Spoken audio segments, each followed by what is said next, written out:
नमस्कार। आज हम एक बहुत ही फैसिनेटिंग, एक बहुत ही आकर्षक सफर पर निकलने वाले हैं। ये सफर है मानव जीवन की शुरुआत का। देखिए, ये एक ऐसी कहानी है जो हम सब से जुड़ी हुई है, क्योंकि हम में से हर एक का अस्तित्व इसी तरह से शुरू हुआ था। ये कहानी है ह्यूमन रिप्रोडक्शन की।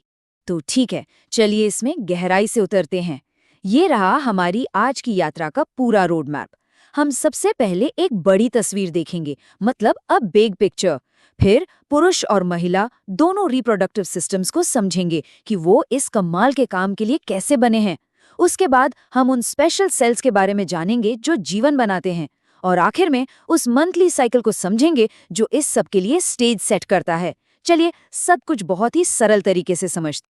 तो सबसे पहले आइए ह्यूमन रिप्रोडक्शन के कुछ बेसिक कॉन्सेप्ट्स को समझते हैं, ताकि हमारी फाउंडेशन, हमारी नींव मजबूत हो सके। इंसान जो हैं वो विविपेरस होते हैं। अब इसका मतलब क्या है? इसका बहुत सीधा सा मतलब है कि पक्षियों या रेप्टाइल्स की तरह जो अंडे देते हैं, हम अंडे नहीं देते। इंसानों में जो शिशु है वो माँ के शरीर के अंदर एकदम सुरक्षित रूप से डेवलप होता है और फिर एक जीवित, पूरी तरह से बने हुए बच्चे के रूप में जन्म लेता है। देखिए, ह्यूमन रिप्रोडक्शन की पूरी प्रक्रिया इन 6 मुख्य घटनाओं का एक सीक्वेंस है। सब कुछ यहाँ से शुरू होता है, गैमेटोजेनेसिस से, यानी स्पर्म और एग के बनने से। फिर ये सफ़र आगे बढ़ता है, इंसेमिनेशन, फिर फर्टिलाइजेशन जब वो मिलते हैं, फिर एम्ब्रियो का यूट्रस में इम्प्लांटेशन, उसके बाद जेस्टेशन यानी प्रेगनेंसी, और आखिर में पार्चुरेशन यानी बच्चे का जन्म। हम अपनी इस चर्चा में इन सभी स्टेप्स को टच करेंगे। अब चलिए 2 सिस्टम्स में से पहले को एक्सप्लोर करते हैं और शुरुआत करते हैं मेल रिप्रोडक्टिव सिस्टम से। चिंता मत कीजिए, ये बहुत आसान है।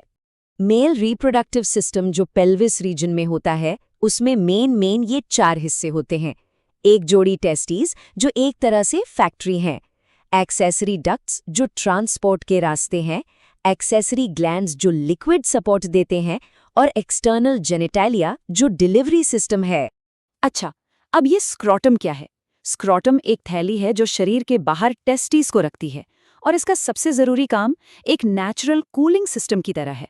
सोचिए, स्पर्म बनने के लिए हमारे शरीर का जो नॉर्मल टेम्परेचर है वो बहुत ज़्यादा गर्म होता है। इसलिए स्क्रोटम टेस्टिस को शरीर से लगभग 2 से 2.5 डिग्री सेल्सियस ठंडा रखता है, जो हेल्दी स्पर्म बनाने के लिए एकदम परफेक्ट है। अब इस स्लाइड में जो बात सच में बहुत दिलचस्प है, वो ये है कि ये हमें उस जगह के अंदर ले जाती है जहाँ स्पर्म असल में बनते हैं।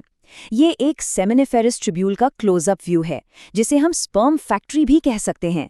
आइए देखते हैं कि इसके अंदर कौन-कौन से सेल्स काम करते हैं।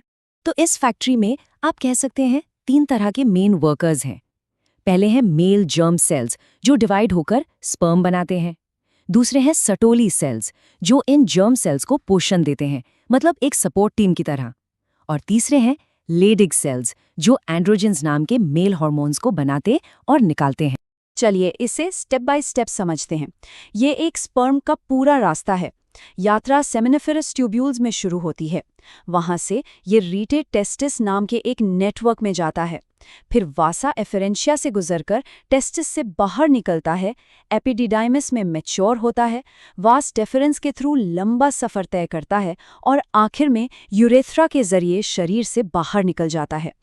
ये एक वेल डिफाइंड रास्ता है। अच्छा, ये जो एक्सेसरी ग्लैंड्स हैं, ये स्पर्म में कुछ लिक्विड्स मिलाते हैं जिससे सीमेन बनता है। ये लिक्विड, जिसे सेमिनल प्लाज्मा कहते हैं, एक लाइफ सपोर्ट पैक की तरह है। ये फ्रुक्टोज से भरा होता है जो स्पर्म की जर्नी के लिए फ्यूल का काम करता है, और इसमें कैल्शियम और कुछ एंजाइम्स भी होते हैं जो उसे एक्टिव रहने और सर्वाइव करने में मदद करते हैं। चलिए अब आगे बढ़ते हैं और कहानी का दूसरा हिस्सा देखते हैं। अब हम फीमेल रिप्रोडक्टिव सिस्टम को एक्सप्लोर करेंगे। फीमेल रिप्रोडक्टिव सिस्टम के मेन कंपोनेंट्स हैं ओवरीज की एक जोड़ी, ओविडक्ट्स यानी फिलोपियन ट्यूब्स की एक जोड़ी, यूट्रस, सर्विक्स और वजाइना, एक्सटर्नल जेनिटेलिया और मैमरी ग्लैंड्स। ये सभी हिस्से मिलकर ओव्यूलेशन, फर्टिलाइजेशन, प्रेगनेंसी और बर्थ जैसी प्रक्रियाओं को सपोर्ट करने के लिए ही बने हैं। और ये स्लाइड बहुत ही अच्छे से ओवरी को दिखाती है। ये प्राइमरी फीमेल सेक्स ऑर्गन है जो ओवम यानी एग और मेन फीमेल हॉर्मोन्स दोनों को बनाता है। आप जो यहाँ देख रहे हैं वे फॉलिकल्स हैं। ये वो स्ट्रक्चर्स हैं जिनमें एग होते हैं और ये डेवलपमेंट के अलग अलग स्टेजेस में हैं, छोटे प्राइमरी फॉलिकल से लेकर एक मैच्योर फॉलिकल तक जो ओव्यूलेशन के लिए तैयार है। तो एक बहुत जरूरी बात है यूट्रस के इन 3 लेयर्स को समझना। सबसे पतली बाहरी लेयर है पेरीमेट्रियम, बीच की मोटी मस्क्यूलर लेयर है मायोमेट्रियम, जो बच्चे के जन्म के दौरान पावरफुल कंट्रैक्शंस के लिए बहुत जरूरी है, और सबसे भीतरी परत है एंडोमेट्रियम, जो मेंस्ट्रुअल साइकिल के दौरान बदलती रहती है, और यहीं पर एम्ब्रियो का इम्प्लांटेशन होता है। ये सेक्शन गैमीटोजेनेसिस के बारे में है, यानी रिप्रोडक्टिव सेल्स, स्पर्म और ओवम को बनाने का जो फंडामेंटल प्रोसेस है उसके बारे में। ये स्लाइड दोनों प्रोसेसेस को साइड बाय साइड रखकर परफेक्टली कंपेयर करती है। बाईं ओर हमारे पास है स्पर्मेटोजेनेसिस यानी स्पर्म का बनना, और दाईं ओर है oogenesis यानी ओवम का बनना। पहली नजर में ही आप टाइमिंग और फाइनल रिजल्ट में फर्क देख सकते हैं, लेकिन एक बहुत जरूरी सिमिलैरिटी पर ध्यान दें। दोनों प्रोसेसेस में क्रोमोसोम की संख्या आधी हो जाती है, 46 से 23। ये बहुत बहुत इंपॉर्टेंट है। यहाँ कुछ बहुत ही सरप्राइजिंग डिफरेंसेस हैं। स्पर्मेटोजेनेसिस प्यूबर्टी में शुरू होती है और लगातार चलती रहती है, जिसमें एक सेल से 4 बराबर स्पर्म बनते हैं। वहीं दूसरी तरफ oogenesis एक महिला के जन्म से भी पहले फीटल स्टेज में ही शुरू हो जाती है, फिर प्यूबर्टी तक रुक जाती है और हर महीने सिर्फ एक बड़ा ओवम और कुछ छोटे पोलर बॉडीज बनाती है। अब हम मेंस्ट्रुअल साइकिल को देखेंगे, जो फीमेल प्राइमेट्स में वो रिप्रोडक्टिव साइकिल है जो हर महीने शरीर को एक पोटेंशियल प्रेगनेंसी के लिए तैयार करता है। ये चार्ट थोड़ा कॉम्प्लेक्स लग सकता है, पर हम इसे एकदम सिंपल स्टेप्स में तोड़ेंगे। इसे ऐसे देखिए, सबसे ऊपर ये पिट्यूटरी ग्लैंड से आने वाले हार्मोन्स हैं। उनके नीचे हम देखते हैं कि ओवरी कैसे रिएक्ट करती है। इसकी वजह से ओवरी ये हार्मोन्स बनाती है, और सबसे नीचे हम यूट्रस की लाइनिंग पर इसका असर देखते हैं। सब कुछ एक परफेक्ट चेन रिएक्शन की तरह पूरी तरह से सिंक्रोनाइज्ड है। चलिए इस साइकिल को एक टाइमलाइन पर देखते हैं। पहले 5 दिन ये है मेंस्ट्रुअल फेज, फिर आता है फोलिकुलर फेज, जहां ओवरी में एक फॉलिकल डेवलप होता है और यूट्रस की लाइनिंग फिर से बनती है। ठीक बीच में लगभग 14वें दिन LH हार्मोन में एक सर्ज ओव्यूलेशन को ट्रिगर करता है, यानी एग का रिलीज होना। और आखिर में हम लूटियल फेज में एंटर करते हैं, जो शरीर को एक पोटेंशियल प्रेगनेंसी के लिए तैयार करता है। अगर फर्टिलाइजेशन नहीं होता है तो कॉर्पस ल्यूटियम नाम का स्ट्रक्चर खत्म हो जाता है, प्रोजेस्ट्रॉन का लेवल गिर जाता है और यूट्रस की लाइनिंग टूटकर बाहर निकल जाती है।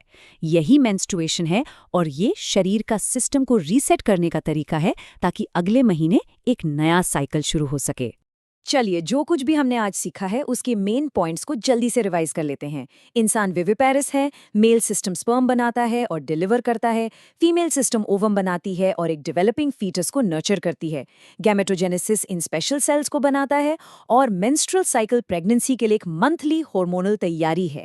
एक नए जीवन का बनना 2 सिंगल सेल्स के मिलने से शुरू होता है, लेकिन ये सेल्स एक दूसरे को ढूंढते कैसे हैं, और उस एक पल में कौन सी इनक्रेडिबल जर्नी शुरू होती है, ये एक और कहानी है जिसके बारे में हम अगली बार बात करेंगे।